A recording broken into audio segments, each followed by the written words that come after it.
abuqali bantwini, buqala kuThixo ubudlelwane. That is why xa uyokhonza, uma abantu bekhonza bephila kwi-fellowship kaThixo, xa bekhonzile uyevakala. Awusoze ecaweni vele ube ngulamntu kuvele nguye. Xa uyokhonza siyavuka isazela sakho.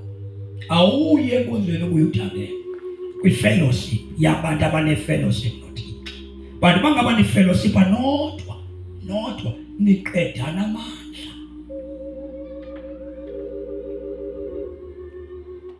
Zinhlanu. 1, kufuneka uthandazile. uThixo akezi apha kuwe automatically avela abe mninzi. Kufuneke wena uthandazile. Believer, kholelwa emthandazweni wakho. Sukholelwa emithandazweni odibene nabantu. Kholelwa kuqala kowakho umthandazo. Kholelwa kumthandazo wakho. Lento kuthandaza kwakho iyakunceda ukuthi bangabe ungumama ubone abantwana bakho beyijoyina lento kuthandaza. Esinye zezinto ezibangela abantwana bethu bahambele kude nento esiyiyo thina into yoba thina singamafila phaa emakhaya sivuthe ezicaweni, sithandaza kakhulu enkonzweni, sithetha ngelwimi ecaweni, kodwa phaa indlela zikho elwimi ezo. That means siyifake thina yokukholwa. Now, abantwana bakho xa ungumuntu ofunde ukuthandaza, i-presence, ubukhona bukaThixo buyayilawula indlu. Yona iBhayibhile ithi xa ithetha ngomuntu ofuneka abe yinkokheli yebandla, kuthiwe before umuntu abe yinkokheli, abantwana bakhe babe nesimilo sokukhona. Zininzi inkokheli ezingafeyila apha zidilithwe zichithwe emabandleni. Abantwana bazo abathe sa beyi-opposite kakhulu kwinto abayiyo aba bantu. Yenziwa yintoni loo nto? Yenziwa kukuba thina amaxesha amaninzi siyadlala emakhaya, kanti usadala kasebenzi ecaweni, usebenza ezindlini zabantu. Apho kuthiwa khona usadala kakhona kuphakwa sokustrongo kakhulu ecaweni, uwiki xa usakhona abantwana bakho balilifa lamadimoni. Abantwana bakho balilifa lamadimoni. Soze bamrespecte futhi uThixo wakho, soze bamhloniphe. Abantwana bakho soze bamhloniphe kwa uThixo omkhonzayo, bazomthelela. Because i-prayer, number 1, funda ukuthandaza. Thandaza kufuna i-sacrifice. Abantu abaninzi bayakwazi ukushumayela, abakwazi ukuthandaza. Abantu abaninzi bayakwazi ukukhonza nokucula, abakwazi ukuthandaza. Then umthandazo wenza i-character apha emntwini, simile. Xa uthandaza umi phambi kukaThixo, then uThixo ujonga wena. Xa ubona uThixo usibona wena ukude. Yiyo le nto ikwenza uvume izono, because awuma phambi koThixo, God is holy kunawe. Thandaza, because ndingumuntu othetha kakhulu, ndingumuntu othanda ukuhleba. Yasicela thandaza, uthetha ngento isimilo somuntu sitshintsha xa ethandaza. Dilento Thixo. So xa uthandaza uphakathi kwabantu, soze uzixele unjani. Tu uyazifihla xa uphakathi kwabantu. So umthandazo okusebenzelayo ngulo ufunyanwa uwedwa. Lo phakathi kwabantu uyazirobha. So soze watshintsha waloko usesixukwini sabantu. Iba likholwa elifumanekayo kuThixo, not ebantwini, lifumane, be available kuThixo. Kungenjalo uzawuthi ayikho isabhe, sikhona, ikhona, intsini sikhona. futhi insizwa ayihambi apho uthanda khona. Uyabona xa ungathandazi uya ubuyele emva utsalwa lilizwe ngoba there is a power le ukuphucuka kuba isakulekana namhlanje usindiswa ukuthandaza. Ngoba sithi lapha xa singena ithi sengathi ndingaba nawo umzuzu noJesu mihleni yami yonke. Ekuhambeni kwami ndibe nomzuzu noJesu. Susolo kufumaneke ebantwini, fumaneke wedwa. Kakawuke ufunyanwe uwedwa uzixela into yiyo. Soze ube nampumelelo yokusindiswa ungathandazi. Ukusindiswa kudipendanga ekusunya yezweni, kudipende kwi-availability yakho kuThixo. So you can be available enkonzweni but ungabikho available kuThixo, then there is no change ongayibona kukukhonza phela but ungafunyanwa kuThixo. Ufumaneka only kubefundisi. Fumaneke befundisini. Awukho kuThixo. Ngengoma le xa kuthiwa uyiweshipa, you must have a time before uyoshumayela. uThixo abeke into zokhonza ngalo ibandla, uyibeke uthandaza. Oku kuhlakelela kungekho nto ibekwayo ziyaqikwa izinto ezihlakelelwayo because alikho ithuba lokuba phambi koThixo abeke into efunekayo uThixo nalushumayelayo. Makangethuswa iplan ecawa, makazazi kuzoshumayela ngoba uyayinikwa into zoyishumayela. But because of a lack of a prayer, seshumayelisa abantu omvayo ngokwathetha bayikho le bayithetha. Ayiphindi uye ngaphandle. Iprayer iyasebenza. Iyasebenza. Funeka uthandaze. Xa ungathandazi fokaqala uba likholwa elithetha lingenamandla. There is no miracle, awukho umangaliso osuka kuThixo ofika kuwe ulele. Wehle ndithola uThixo kungathandazi, vele wehle ndivele ube nesipho sowuvele ube yijayethi kodwa ungathandazi. Ungayifundi iBhayibhile incama akekho umuntu wakuhamba noThixo nkulu noYesu esuke ezulwini engunyana kaThixo wayencedwa umthandazo. Who are you? Uyesu wayenceda umthandazo. Uyesu wayethi kabelala abafundi angalali ethandaza. So izinto ubezenza kubuvela emthandazweni. Unyana kaThixo lo ndithetha ngaye akasazi so kodwa ebedipende emthandazweni. Wade wahamba uYesu esemthandazweni, naxa uYesu ebanjwa ezobulawa bamfike esemthandazweni. So awuzuba namandla awulikholwa elingathandaziyo. Umuntu ongathandaziyo akazazi izono zakhe.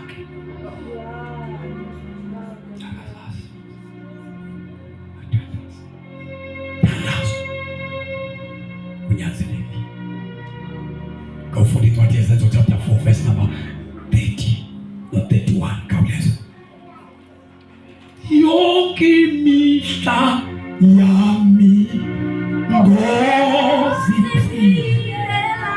ngomta. Yoki mishta yami.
Ukuba uziqhelanise nomthandazo. Ngoba umthandazo ulola isazela somuntu. Isazela somuntu soze sibuye ethandazo. Le ndlela ofa ngayo ukuyika izwi iyawuhlala. Bathetha ngayo kakhulu abathandazi. Itangalisa ikhona. Kodwa imimangalisi isemthandazweni. Kulula ukulahleka kwabantu bekhonza besinisiwe. Agcwale kwinkonzo ezinemboyile namanzi netyiwa nabakhankela. Because aba bantu bafeyila ekufuneni uThixo. Aba ke bayathandaza philisa ngesandla sakho. Funda. Philisa ngesandla sakho. Unike amandla okuba imimangaliso nemiqondiso yenzeke. Amandla nemiqondiso nezimangaliso bazenzeke. Ngegunya legama lesikhala sakho. Ngegunya lesikhala sakho. Osonilileyo uYesu. Funda. Bakuba begqibile ukuthandaza. Bakuba begqibile ukuthandaza. Indawo ababehlangene kuyo yasanyazanyiswa begqibe ukuthandaza. Ungathandazi nabuyikhokheli, ungathandazi uyikhokheli sosulibiza abantu emthandazweni, sosulikhuthazele emthandazo.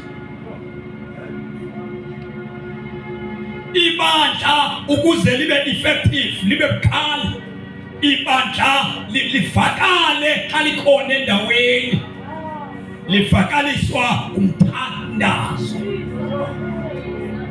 Ababuke wafa umthandazo empilweni yakho, wafa umthandazo. Noba ungakhonza zonke imihla bakufe umthandazo, kufe wena. Because ngeke ukwazi ukuhamba noThixo ungasathandazi. Bakugqiba thandaza. Uyoyifunda iBhayibhile, uyifunde usunyayezwe, ngeke uyi-experience into kaThixo apha kuwe. Ngeke. Thandaza. So kani ngabantu ke abakhonzayo nabaphilayo nabasinsiweyo nisiye emanzini, into eyenza nihlale nisiva nimnandele niphile saze khona into engafuni into engcolileyo, nizawuhlala niva ubani ke nathatha elicebo lokuthandaza. Thandaza.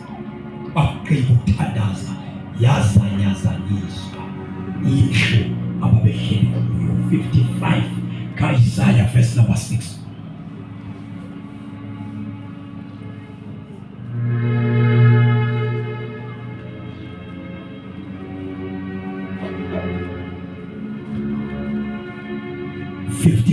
Isaiah verse number 6. Funani udikhoyo esona kufumaneka. uThixo uyafunwa ngaba bantu abathe bafuna bangabalandeli bakaYesu, bayafuna uThixo. Dependa emthandazweni wakho, dependa ekumfuneni uThixo, dependa emthandazweni. Subalikholwa elidepende emthandazelweni ukuze kuluke into zakho. Dependa ekuboneni uThixo evula iminyango uthandaza. Yona nto sinamakholwa namhlanje acingela uba izinto zawo zikalungiswa ngabapostile nabaprofeti. No, into zilungiswa kuJesu. Ngoba lidipende uJesu uvula indlela entsha ukuba ubani nobani aziyele. You need to pray. How see this year? Uma ungathandaza iyaphela insindiso. Lese ifikile iphele uziva awusindiswanga. Usifa nawe awuthanga awusinzwanga. Salvation yaphela.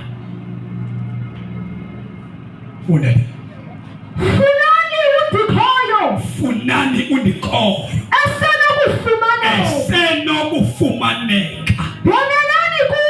Bhenelani kuThixo ngoku uThixo asekufutshana. Bhenelani kuThixo ngoku asekufutshane. Funda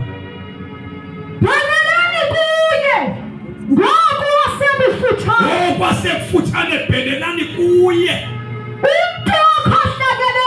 Utsho ukuthi uThixo usazoba angabi naxesha afumaneka ngalo, kodwa ngoku usafumaneka. Funda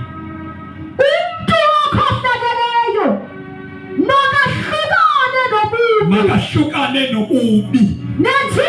Nomthandazo uyakufosa, uyakunyanzelisa uba yibangcwele.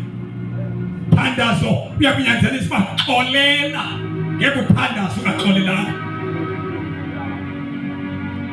Thandazo uyakunyanzelisa uba yibangcwele. iBhayibhile abafundi bakhe bambhaqa uYesu ethandaza, base besithi bona, Nkosi sifundise ukuthandaza.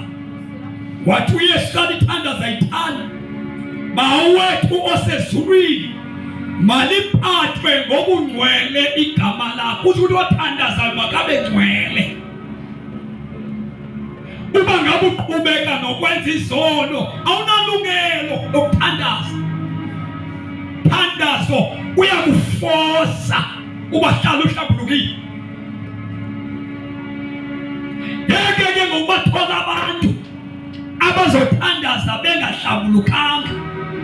Uthi uYesu sixolele izono zethu njengoba nathi sibaxolela. Kukathandazwa kuyaxolelwa. Ungasingenisi ekuyendeni umthandazo uyakubiyela. Isibindi sifunyanwa emthandazweni. Kukho izinto ezishiywayo xa abantu beyothandaza. Kukho izinto ezishiywayo xa abantu beyothandaza.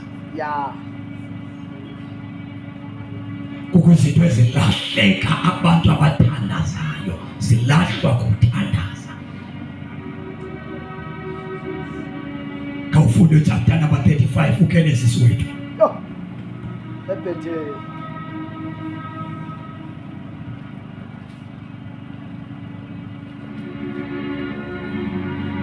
sengathi ngibe nawo mihleni yonke yami umzuzu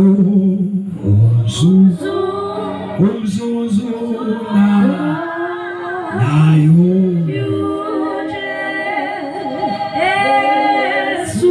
ekuhambeni kwami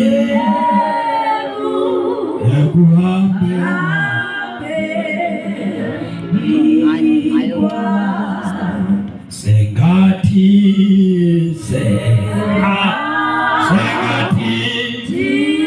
ngibe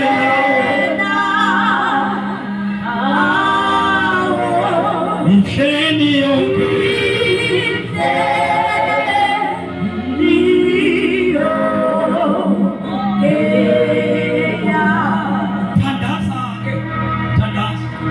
ngoba njengoba uYesu bekade kukhangela ukufumene yiba semveni kwakhe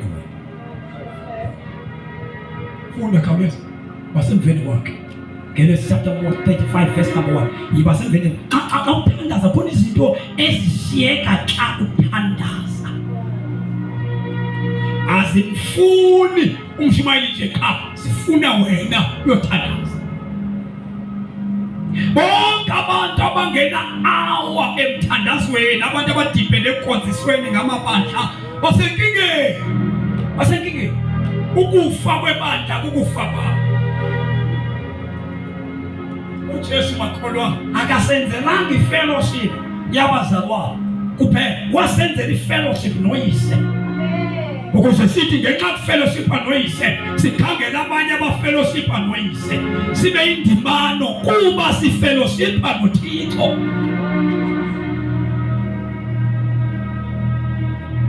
That is why ibandla alinamalungu angabhaptizwanga ngoMoya Oyingcwele elo bandla alibalwa njengebandla lakhe.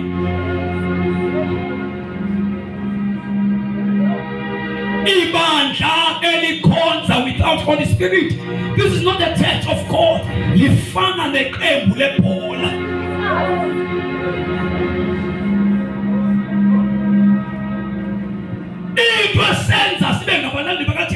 The followers of Christ libabaptizwa ngoMoya Oyingcwele so that bazokhona ukwabelana noThixo, ukuconnectana noThixo, abazomkhonza. There is no such anything engakwenza udibane noThixo without the Holy Spirit. Na uma sikhonza silibandla but uMoya Oyingcwele singenaye, we are not belong kuThixo, we belong kuye, because ababelonga kuye ubanika uphawu lunguMoya Oyingcwele.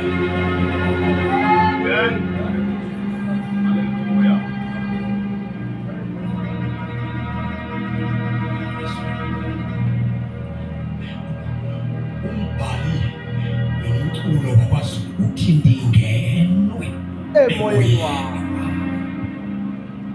ndingenwe lilizwi kaThixo athi lo mbhali sendilambele uThixo. Lambele wena endingenwe lilizwi lakho. Kutheni ungenwe lilizwi kodwa ungabi nanxano kaThixo, ungabi nanxano kaThixo, ube nenxano nendlala yelizwi?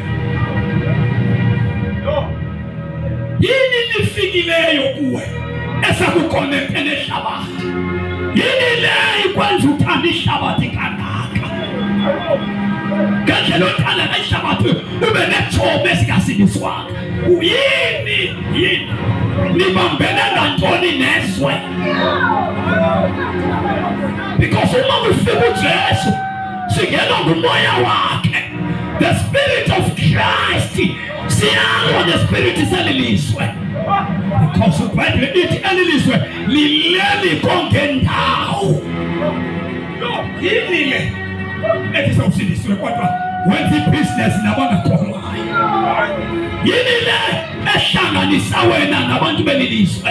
iSpirit sikaJesu sesingaphakathi kuwe, because othandizwe utshaba noThixo.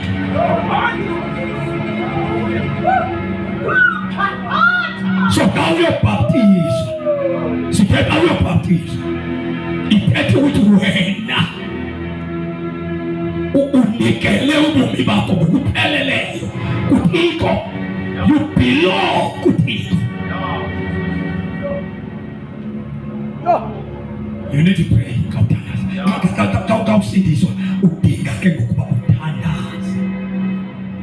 Ufunyenwe uThixo. Kodwa wena ukamfumana uThixo. Ufunyenwe uThixo. Fanele bake nawe ke ngoku umfumane uThixo okufumeneyo. Because awusukwazi ukuma kweli lizwe ngoThixo okufumeneyo kodwa wena ungamfumananga. Awusukwazi ukuma kubantu bakowethu kwizinto zakowabo, kwizinto zokuhlala ezifuna ukhethe phakathi kwaso nomlandelayo. Xa usafunyenwe kodwa ungekafumani wena, ufuneke akufumane, umfumane. Yes, Nasi izinto esibangela uba kwande le ntlobo yabazalwane seyikhona namhlanje. Once ukathandazi njengomamkelo Yesu, umamkelo Yesu ufumene itikiti lokuthandaza. Xa ungena Yesu awunanto ukathandaza ngayo.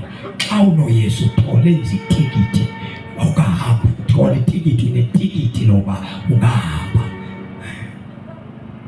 Ufumene itikiti. So awuzohamba usithi ke ngicela uThixo ndimbonile, awukamboni ungamazi. Funeka udibane noThixo.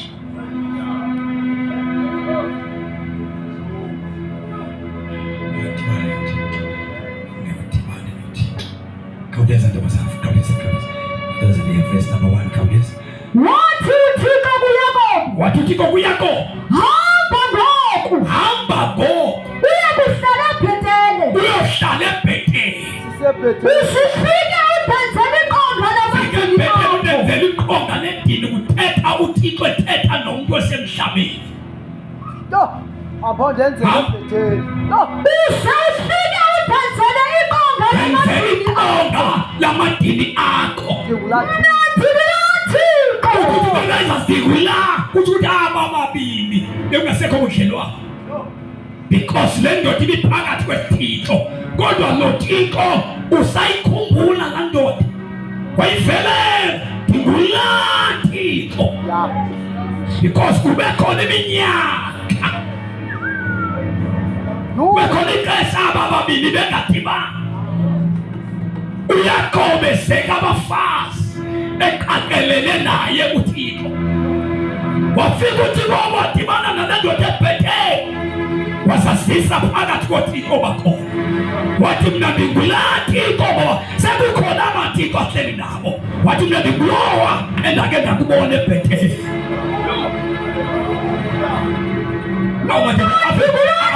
Awuveke kumandi ukudibana noThixo. Uphinde uzazi uba uphinde wandishiya laa Thixo. Uthi ngexesha bakusebenzisayo bathi ngumzalo, kodwa uzazi uba ndishiyiwe. Futhi ungathi uyofa ungakhange umkhangele wakho wadibana naye. So xa ungazange udibane noThixo awuzazi nathi utsiwe kuba zange wadibana naye.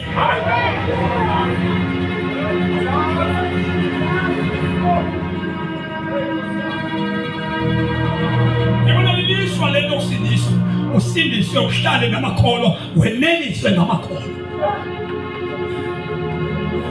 Yabona lilishwa le nto yokufika ekusindisweni, wonwatyiswe yi-welcoming oyenzelwa ngabantu. Ungazange umve ekwamkela. Umthandi uApostle Solomon noba selimele exabene noyise, bakayibuye eGeshuri wahlala phakathi bafihla ukumkani. IBhayibhile lo mfo wathi bendisuselwa neGeshuri. Kanti ukubona ubusuku bukababa. But kufuneke kube naloo nto xa usindiswa. Uthi ndizilahleleni izono kanti andizukubona, ndiyekeleni izono kanti Thixo andizukufumana.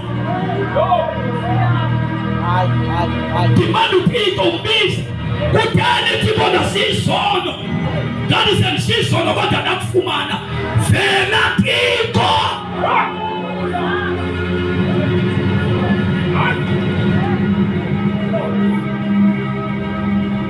Uyathandaza, uyafuna, So lahle izono relax. Lahle izono ube khona into ongena kuyo. Umuntu wathi uzobhureka. Uzobhureka. So stress ukhonza. Because walahle izono akabikho nto uyibamba. So lahle izinto babinanto ongena kuyo. Lahle uSathane ongene kuye. Fune.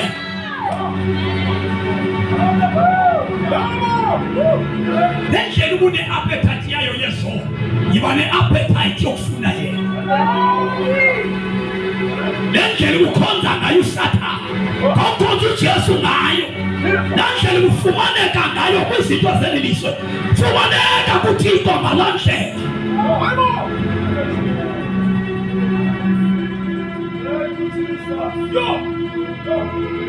Into ongathandaziyo akakhuzwa, akanqandwa, akohlwaywa, akamazwayo.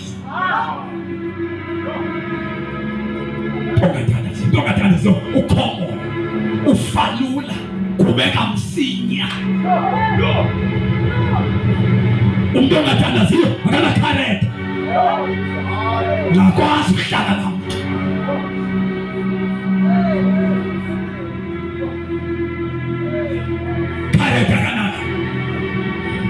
I-appetite elapha kuwe iba yelizwe. Wafela uThixo wathi mina nguThixo owake wadibana nawe usebhedeni. Sehlukana sobabili. Kodwa ndikulathi cela uhambe uyele ebhedeni phasa dibana khona. Ambonenzela iqonga lamadini. Funa.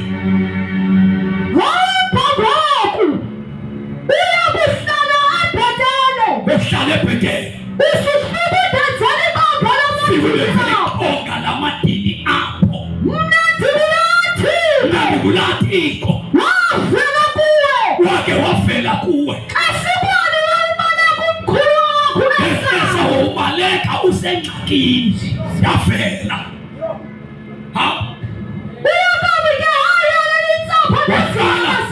Wayalela intsapho yakhe. Ngoba uyakho ubehlala nje. Hlala nje. Nabantwana bakhe bebephila nje. Naye behlala nje.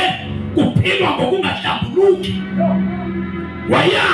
Wema wathatha istand because uThixo ufikile. Uba bold kafika uThixo. Ume.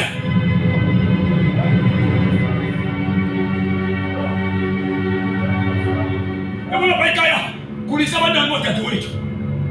Omnye unina wasweleka ngo-2002, owesibini wasweleka ngo-2007, wokuqala washiywa ena 2 years, owesibini wasiya na 5 years.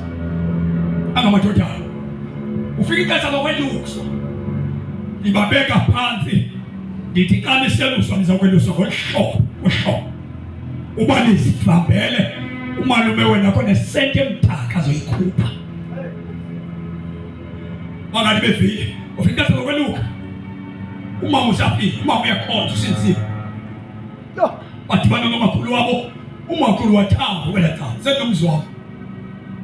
Umzi wami yawakha ndinkulu kamama. Inxiwa likamama lafuwa ndini, ukwakhela umama wakhelwa ndini. Ndinelungelo lokubanga umzini wenze wami kuba wenziwe ndini. Bandaze ndakhile ndathi ndakikhaya ndandithenga ikhaya. Ndathi mandiphume ndiyokwakha umzi obizwa ngegama lam endiyowusiyela umfazi. Because ndifuna ukhonza uThixo ngale ndlela uThixo athile ke ngayo. Na umama ke wathambela namakhwenkwane. Ndamxelela ndathi yabona ke Masukuthe akone senti yethu ezoba khona. Sibonke. Futhi akonkosikazi ozoza apha azokothiza. Sikotizela thina into ehlanganisa thina noThixo. Because thina asimazi uRhulumente, asazi inkampani. Thina sakhelwe nguThixo. Sihla uThixo. Simuva ngoThixo. Senza izinto ngoThixo. Asikwazi ukuxabana nosiprovidayo. Because we belong kuye.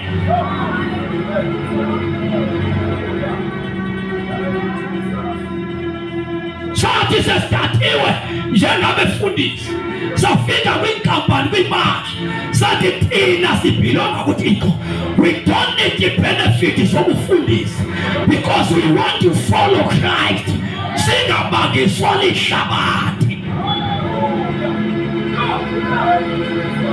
So when I say isithi kuwe umthandazo ungakwenza ungahlupheka, umthandazo ungakwenza ungasokola, umculo wabazuluthi kawuthetha musana ukwazi ziwula niqedwe zinhlupheko. Isikhathi somkhuleko sikhona. Uhlupheko usebenza kawungathandazi, usokola unemali kawungathandazi.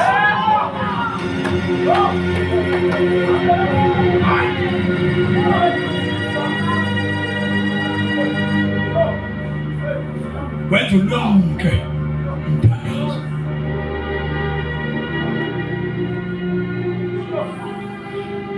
Madoda lawo kweluka awenzela umakhulu wawutshwala sihlala laphaya. Abuya athi ukubuya kwawo nathi ke bafana bam njengoba nanthi akubale bheke esikolweni. Indoda xa seyifuna ke ngoku njengoba iphuma ngabe utshwala seyibudla iyabheke yofuna isayiti yayo. Le isayiti yathengwa ndimlo ndithengela umama akazohlutshwa ngamanqina xa niqalisa utshwala ebuselele pha ngaphandle. Xa uhamba noThixo nesibindi, xa ungena Thixo negwala nabantwana bakho bayakukhontrola.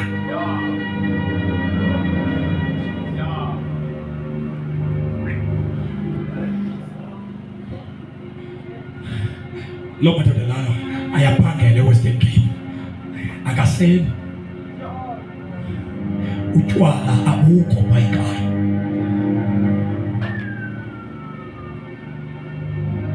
Xa ifikile uThixo uma ngesibindi, xa ungena Thixo ngokuthandazayo woyika umntana moyika.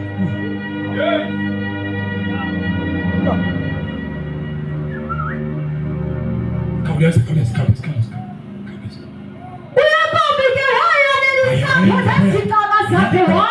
Susa izinto ezingahlambulukanga endlini yakho. Xa uthandaza uthandazele endaweni engcolileyo.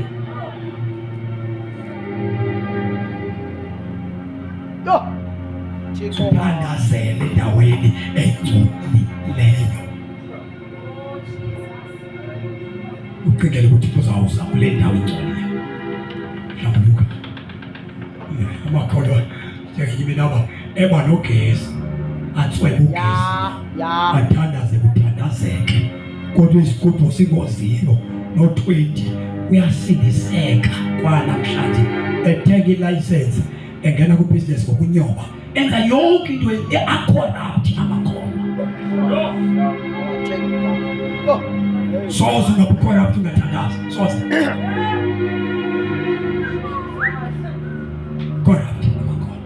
amakhono athenga imibane ntsiphu atswebe imibane amakhono afutha etswebe imibane engamasela athabele urhulumente. Xa ungathandazi awuphili usisidumbu.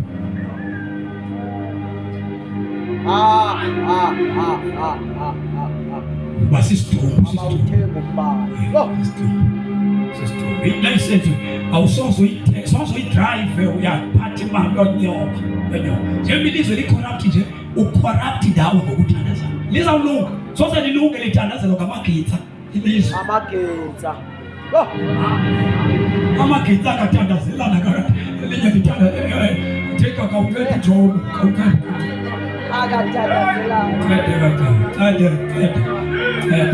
ujobo wona kakhulu kuna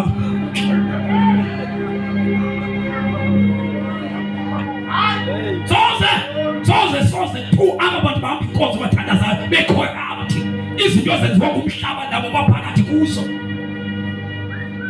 Ukungathandazi niyonakala.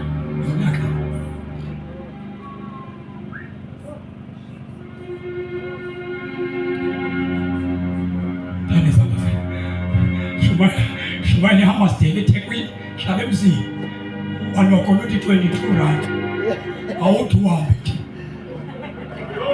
Shumani ke Ngicimba mina le-R22 noma ngilobani usanda kufakwa mhlawumbe wehlile. Shumayela eThekwini. Amaste. Ashumayela khaba izinto. Madoda awuthwethe uma. Kubantu layithi kayingena ine athi amfaka phakathi. Ndathi indaba yokubona abaleka amadoda angaphila bona. Mama esasikuye wasebusheni insukwana siya wayefuthekile enomsiko phela kumfundisi besibizile wathi iphezulu kushunyelwe kakhulu kwathintwa nendaba zombane wathi umfundisi ambiza nathi kuye yini ebangela ukuthi kumbane uhlala wethu awayibona uba kusathana ukugcina lesiwoko ngoba likho isela elingangenisa nabalebela uhulumeni isela nabalebela Lisela.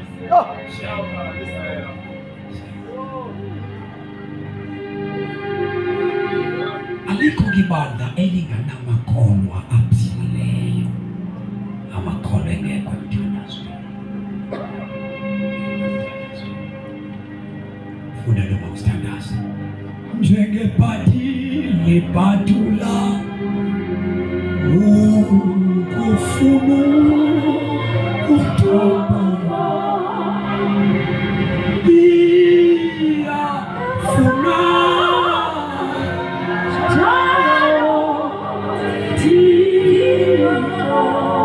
inhliziyo yami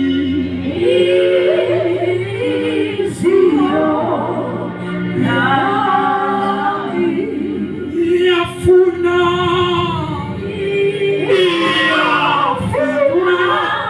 njalo Nkosi inhliziyo yami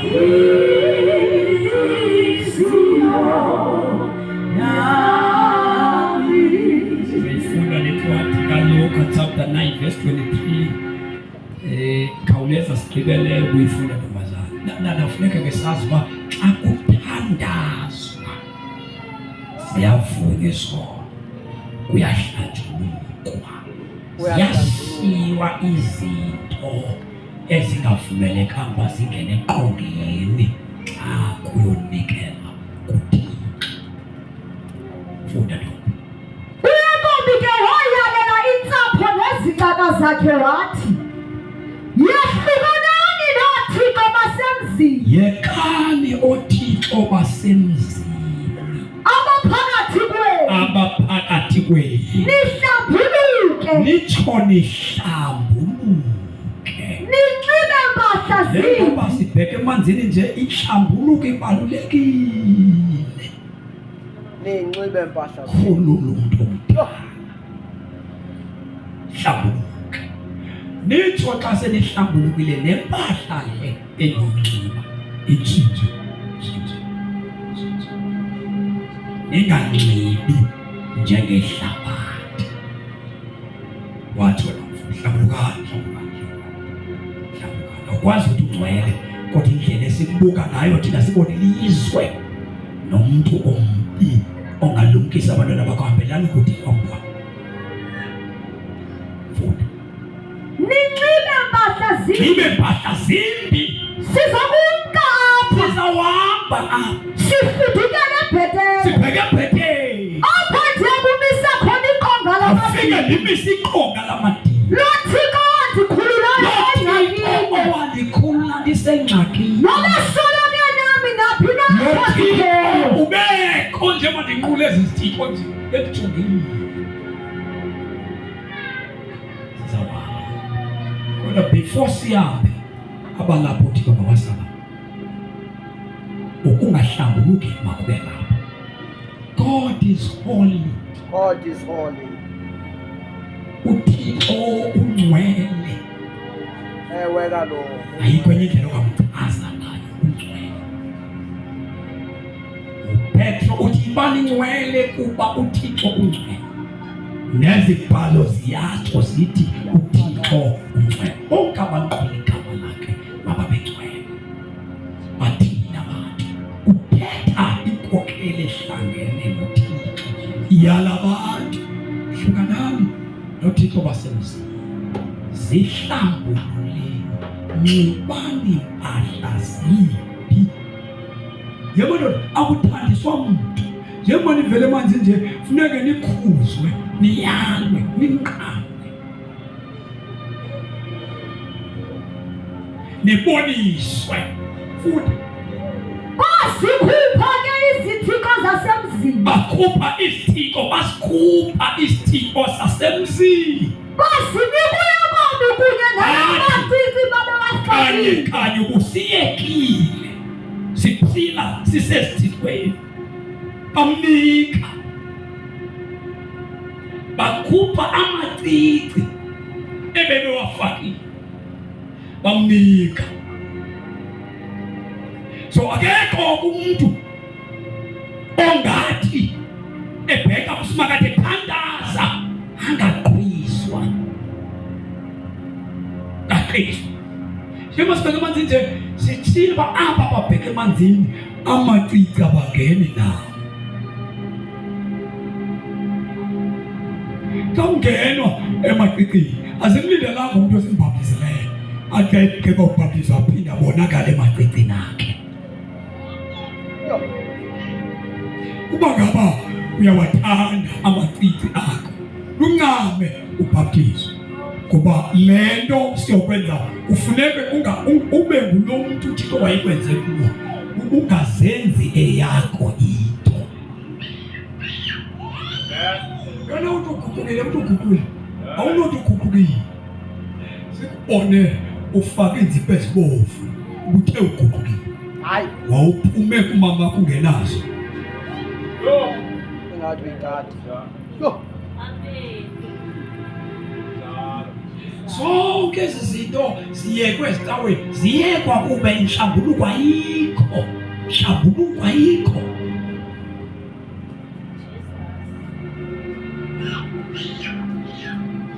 Base bekhulula yonke into amnika kuba kuthiwe siyobonana noThixo. Ngokuthembekeliso chapter 8 verse number 17 siyobonana noThixo.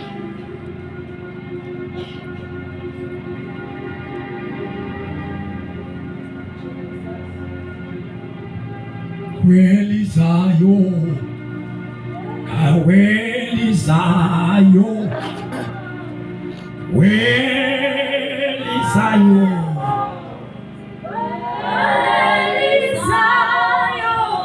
welizayo bagithi welizayo welizayo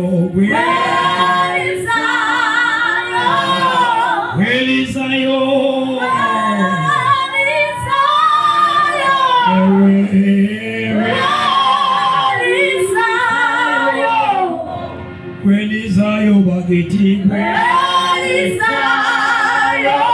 welizayo bagithi welizayo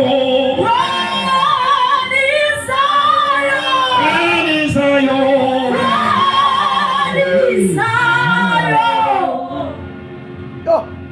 noma singahlala kabuhlungu kulelizwe kodwa umoya wenkosi uhlala nathi siyobonana welizayo noma singahlala kabuhlungu kulelizwe umoya wenkosi uhlala nathi siyobonana aphesheya welizayo noma singahlala kabuhlungu kodwa umoya wenkosi siyobonana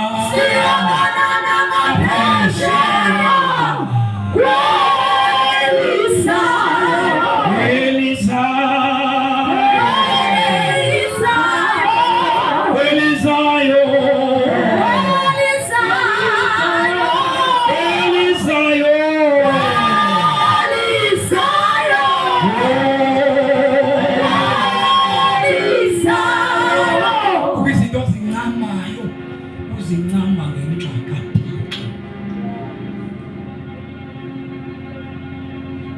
incwadi yemizekeliso masiyifunde. Kaloku ndiyabathanda abo bandithandayo. Thanda abantu abandithandayo. Futhi ndiyafumaneka kwabo bandifunayo. uThixo uthanda abantu abamthandayo. Abantu abamthandayo uThixo babonakala ngokumnqinelwa, babonakala ngokusuka kwizinto uThixo angazifuniyo. Apha kuwe uThixo wafaka isazela sakho siyayazi into engafunwa nguThixo, ingathethwanga mntu. Kodwa xa uthe wangakholwa siyabulawa isazela, kufe umuntu. Thandazo uyasiphilisa isazela, thandazo uhlala unovalo, uba nombilini xa uzokwenza into engahambisaniyo nokusindiswa kwakho. Ubethwa luvalo ungena endlini yenkonzo. Xa ungathandazi, indlu yenkonzo ifana neholo yomphakathi. Umphakathi kodwa ivakala xa u-enter ungena ngaphakathi. Xa uthandaza, xa ungena endlini yenkonzo, kukho into ekubethayo phaa. Xa unyathela nje endlini kaThixo kuvala. Xa kuthiwa Shumayela kubethwa luvalo, xa kuthiwa Emsa kubethwa luvalo, xa kuthiwa Thandaza kubethwa luvalo, xa uyogqina kubethwa luvalo. Yonke into oyenzayo uyenza useluvalweni, usaphila ke ngoku. Kodwa xa sowufile neqheba, yiyo le nto ukwazi ukuthetha ushumayele ungazili kuhla, likhonzele libandla lingazili kuhla. Kuphela unyaka ningathandazi, kuphela inyanga nithandaza kubizwe la ukuthi umthandazwe. Niyazikhonzela nje, sikhonzela nje.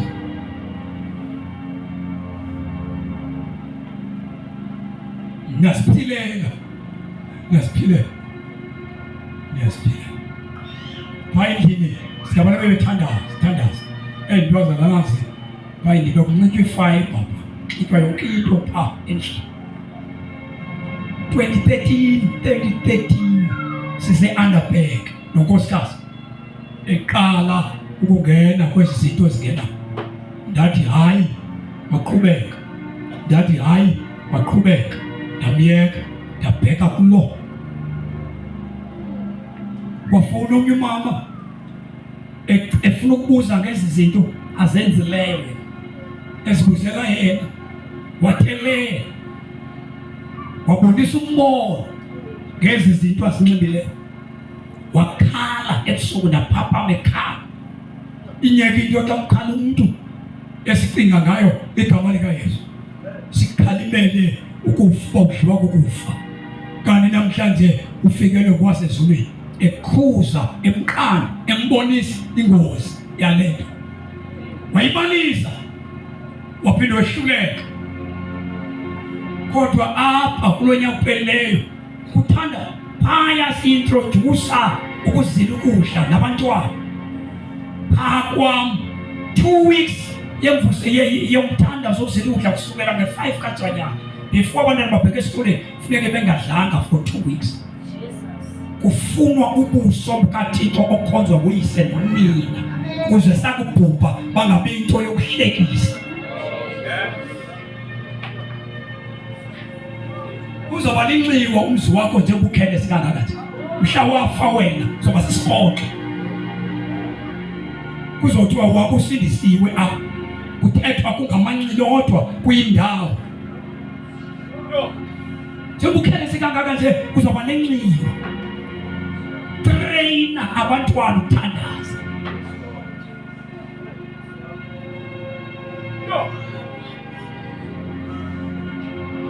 Siyazi izinto zabenazi nanzenye phakathi. Ntombi yami siphakathi. Siyazi into yoba xa kubhekwe esikolweni uyathandaza into yoba kucebe ifees kuThixo, kucebe i-uniform kuThixo, kucebe ukudla konyaka kuThixo, kucebe i-transport kuThixo. ufundisa abantwana ukudependa kuThixo, hayi kuwe ubuzawufa kusasa. Noba uyaphangela uzawufa kusasa. If ufundisa abantwana bakho baxhomeke kuwe, bazawuhlupheka aba bantwana ngoba uzawudlula emhlabeni. Hayi, izawuba zishwayibhana aba.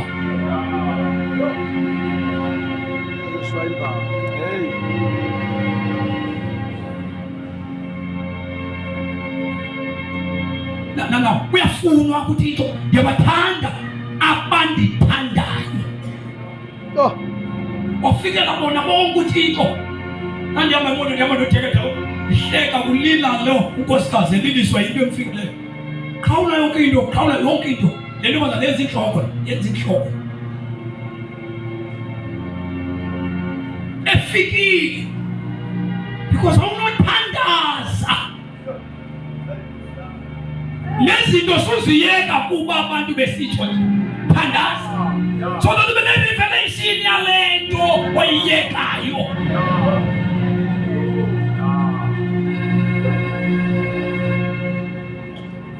Thina siyakushumayeza iguquko ukuba unjani umuntu ophendukile.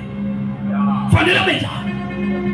Futhi sakutitha fanele unjani xa usithi mna ngiguqukile.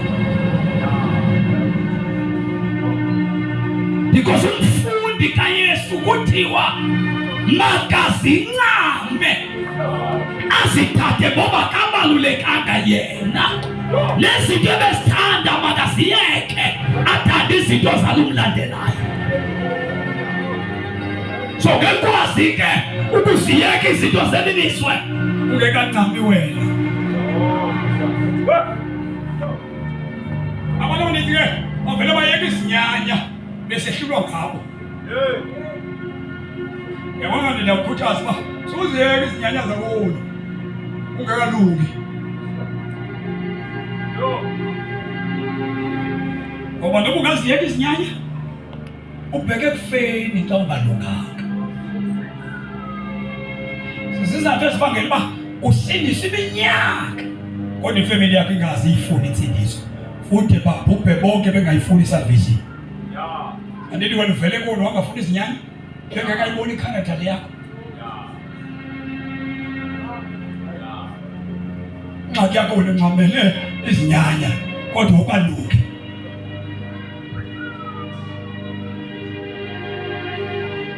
Thina safundiswa xa sasindiswa kuthiwa xa senziwe emakhaya sanulwa abazali benu. Thandazana bekufika kusetyenzwe kwenziwe izinto emakhaya eza uqula isithixo. Siqale inkulu, sithutha amanzi, sikline, singadli qha kodwa sikhona. Kuba sifundisiwe into yobathandaza, sumhlokofa, sumhlokofa, suphuma ngekhaya, sutshithilela abazali bakho ngekhaya. Phila, tshintsha, mabambone utshithile, babuze into yoba ufuni ukuya enkonzweni. Subakho apha mzukulwana, hamba mzukulwana uye enkonzweni. Le nto ayikufanelanga. Utsho abazali bakho, mzukulwana. Because i-character yakho itshintshile. Ungathandazi uyawuba senkcingeselweni usila injwala uthi wabhubha usila. Soze uthi uthandaza ulila kuThixo usila utshwala ulila. Uyongena engcwabeni engakukhululanga uThixo.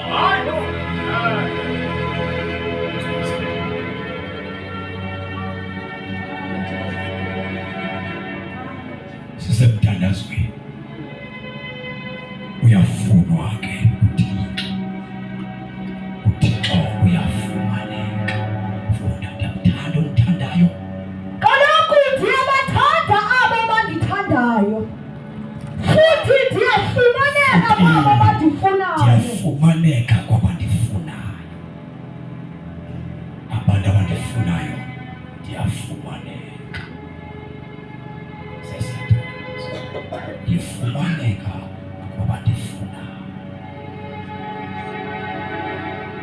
Abantu abafuna mna ndikuThixo ndiyasiveza kwabo bantu. Gqibezela ngale ncwadi kaLuka sithandaza. Verse number 23 yedwa sithandaza. uthando lwakho luyangengama lungiqhoba amathambo yiphele nya ungiyendile ndahlulela ngisothandweni moyo ngcwele uthando lwakho luyangengama lungiqhoba amathambo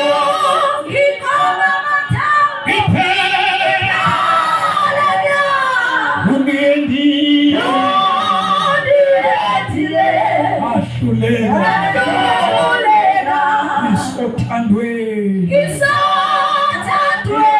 moyo ngcwele uthando lwakho luyangengama lungiqhoba amathambo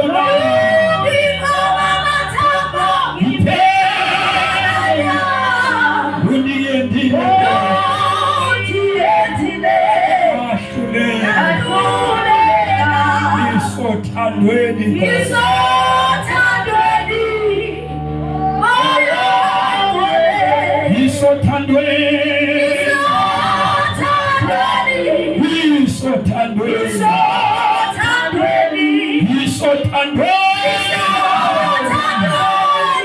ngcwele moyo ngcwele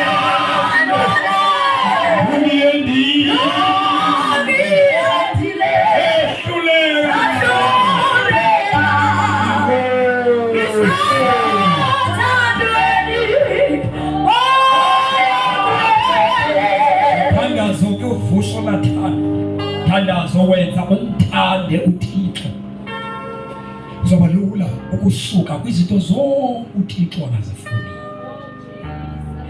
noba lento iza kunika imali ubiza ukuxabanisa noYesu wakho uyayincama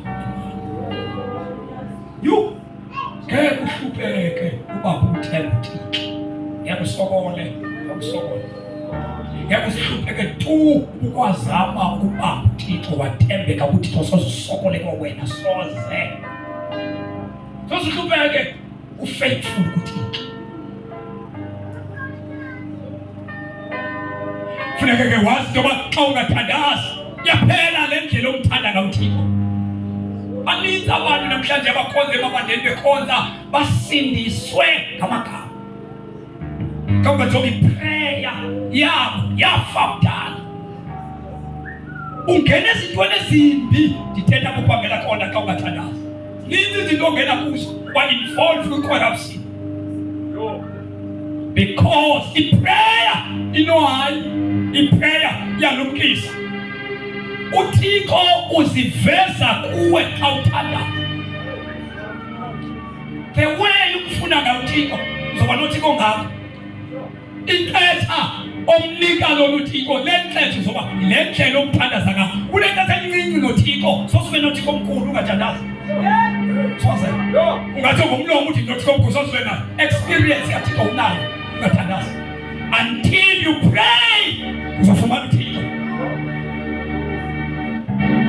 sosume thembe uThixo ongakhange udibane naye umbaliselwa yiBhayibheli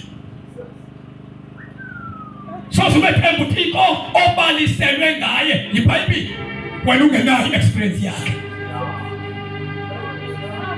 sosuncama inhlala ungahle uncama imali abantu befumana indlela yokuphila emhlabeni ngendlela ezimnyama uyincame loo nto ungamazi into ebangela uba sidele konke sincame yonke into siyamazi yosisiza nalolususa ihlabathi silahlekele umphefumulo wethu because if you have God ubunoThixo lobo ngangathi uyalapha namhlanje but if you have God xa unoThixo unendawo ekufumaneka kuyo zonke izinto ezidingwa ngabantu That's why iBhayibheli sithi funani tandi ubukumkani bam saye zonke izinto enizigangelayo ziyokwengezelwa asifuni izinto sifuna ubukumkani bakhe silandela yena. We are the followers of Christ, not the followers of miracles, not the followers of Zestosake. We follow Jesus. Singabalandeli baka Yesu. You need to pray so that the focus yakho ingabethwa zizinto ezibethayo, ukuze uhlale ufocusile kulomlandelayo. Avail yourself. Senze ufumaneke.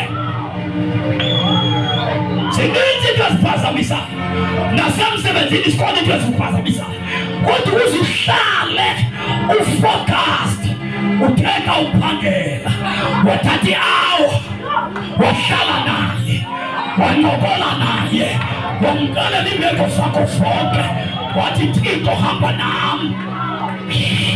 Ndizofika ube ligorha uphangela khona, ezinye izinto uziphendula kodwa zawuchazwa ngamandla wembethelo.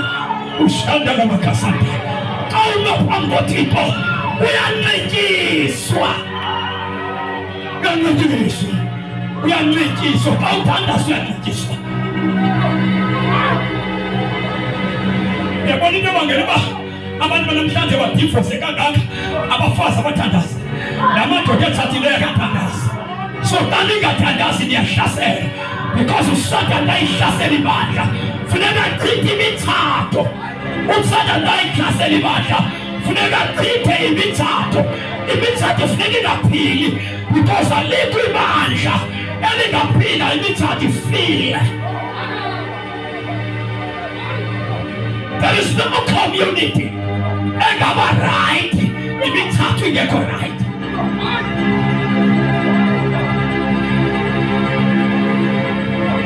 Prayer iyabiyela, mthandazo iyabiyela, soze kubekho ndawo right. Yeni kwanto amabhara and we're playing amabhara ephuma emakhaya.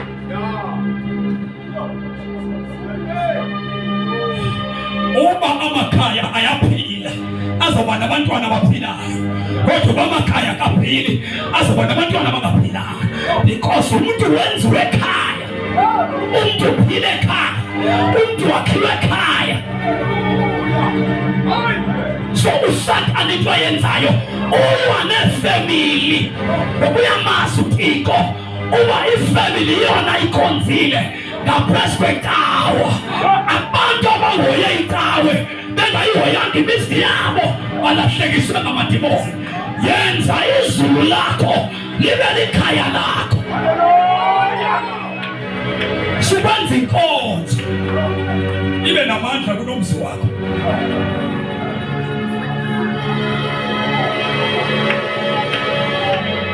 Yabona le mistake yakho, wenze inkonzo yayindawo othola kuya amandla, wakhohlwa umzi wakho. Akekho umuntu ophuma enkonzweni, ukuphuma enkonzweni yakho ngenamandla ekhaya, nalo mfo akanamandla, nalo mama akanamandla, nalo akanamandla, nalo akanamthandazo, nalo akanamthandazo. Niyohlangana ningenamthandazo, ni-expecte uThixo kuloo nto uzovela nilibele. uThixo akahlali kule tente, uhlala emthwini. So if uphuma kwakho ungenaThixo, ucela uzomthola enkonzweni, nalo uphuma engenaThixo, nalo akanaThixo, nalo unegama lokusiliswa akanaThixo.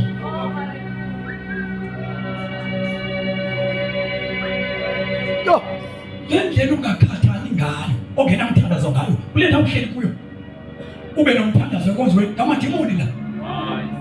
So ube nomthandazo xa usenkonzweni ungabi namthandazo ekhaya, uvelaphi?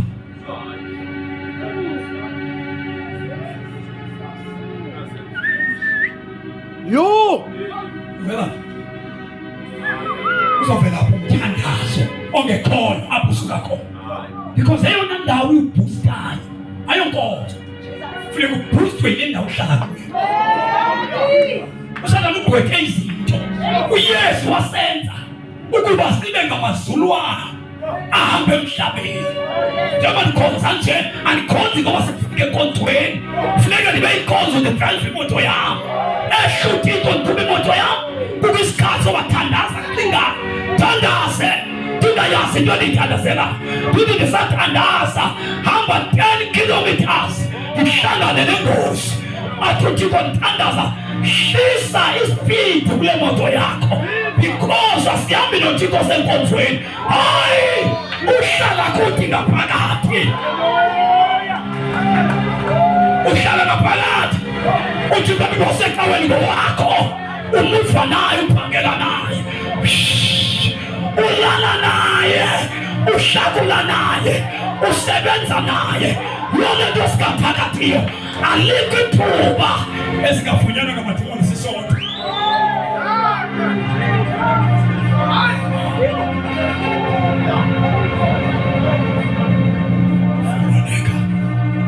Fumaneka. Sudlala ikawe. Sudlala ikawe. Suba serious ekawe. Hlala serious. Yaman hlala serious.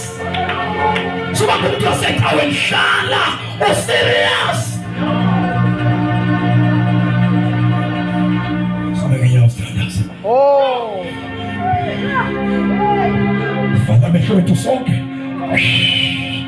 Ngomele wena Thixo wami. Ngomele wena.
Ngokuphakanyiswa uThixo.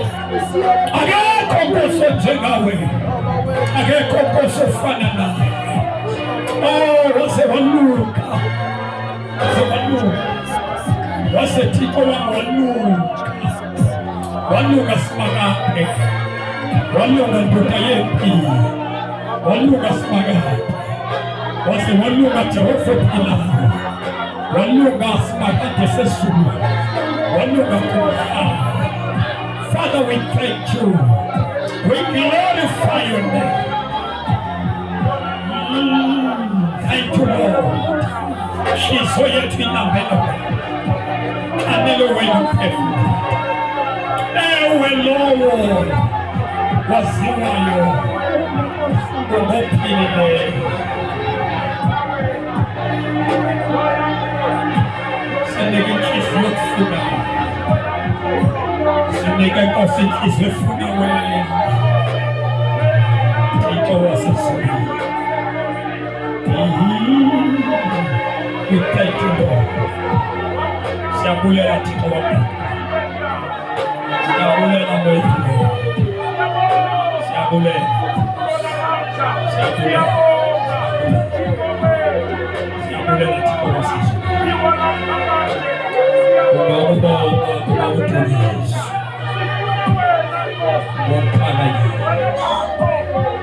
We thank you, Master Jesus.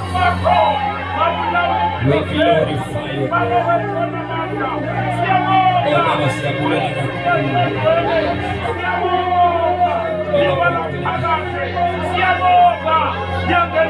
Oh, we thank you, Jesus. We glorify you. Siyabulela Nkosi yakho. Oh, Baba siyabonga. Sifaka phezu wethu phambi kwenkosi. Phambi kokuba sithandazele abantu ababheke emlanjeni. Singathandazela abantu abakhoyo apha ethenteni. Abafile bephila. Abathi njengoba kushunyayelwa nje nezibhaqeli bandifile. Ndifuna uThixo ndivuse. Ndazibandakanya nezinto ezingawadingi abakholwa. Ndilikholwa ngegama ngoku. Inhliziyo yami nomphefumulo nesazela sami. Sithi xa zingapheli insuku zami emhlabeni, ngeke ndimbone uThixo. Ndenzanga kakuhle phambi kwakhe. Lo makolo ndicela uphakamise isandla sakho umuntu onalo mthandazo. Ungabikho bantu, kodwa kuthi kanti nguwe lo ozifelayo uba ndilikholwe likudingayo. Ndingumzalwane okudingayo. Ndingumntu ebecingela uba ndiyakhonza ne-right, andikho right. Ndithandaza abantu. File ngegama lokuyaphila. Ulufile. Yakunceda ngantoni i-status? Taka baba. Ukwaziwa njengesimbiso kodwa wena ufile. Run for your life. Kakubeke phansi pride. Balekela ubomi bakho.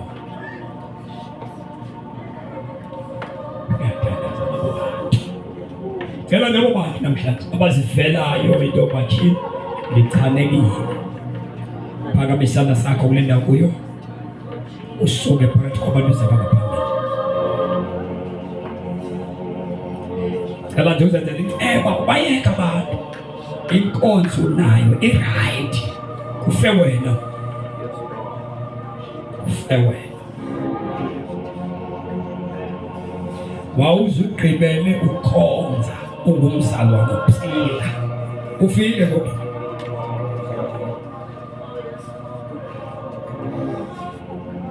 Vala amehlo akho.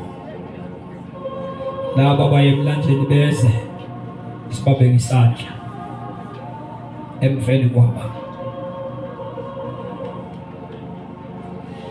Bonke aba baye emlanjeni nibaphathe emveni kwabo.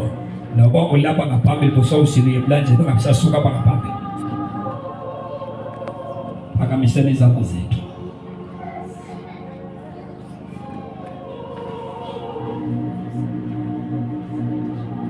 Yebo. Vala amehlo akho elule izandla zakho. Cela senze nomthandazo thina silapha ngaphambili. Othi Nkosi uYesu, ndiyabulela kakhulu ilizwi lakho liyifumene impilo yami. Namhlanje ndiyadana ndibuyela kuwe ndicela uxolo, ndikukhonzanga kakuhle, ndiyakudinga empilweni yam. Igazi lakho malilihlambe lilihlambulule kuso sonke isono esindijobhileyo ngegama likaYesu waseNazaretha. Namhlanje Nkosi, ubomi bam ndibunikela kuwe, ubuhlaziye ndenze Nkosi ndibe sisidalwa esitsha esiphilayo ngegama likaYesu waseNazaretha. Ndiyabulela inkululeko oyenze empilweni yam ngegama likaYesu waseNazaretha. Amen. Siphakamise izandla zethu sonke. Woza Tata Umtshila, nizobeka isandla fulani phezu kwabo. Silule izandla phezulu. Touch me now, my Savior, I come. Touch me now, oh touch me now, my Savior.